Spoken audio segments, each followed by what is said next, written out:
4 ta nevaram sizlarni qo'llayda o'qishyapti. Baqcha maktab yoshidan topshirganmiz.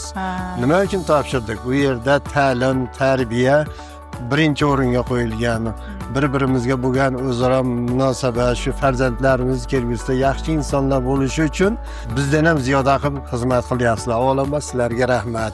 O'sha maktabimiz yanada rivojlanib, kelgusida yaxshi bundan ham ziyoda bo'lishga Allohim nasib qilsin. Hamma Uchko'prik mana sizni hamma taniydi.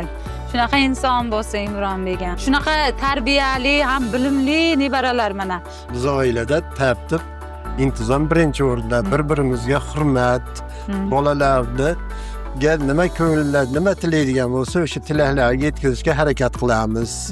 Bizda eng asosan sizlar bilan birga hamkorlikda ishlab, sizlarni domlalar nima dars bergan bo'lsa, o'shani uyda ham davom etkazamiz.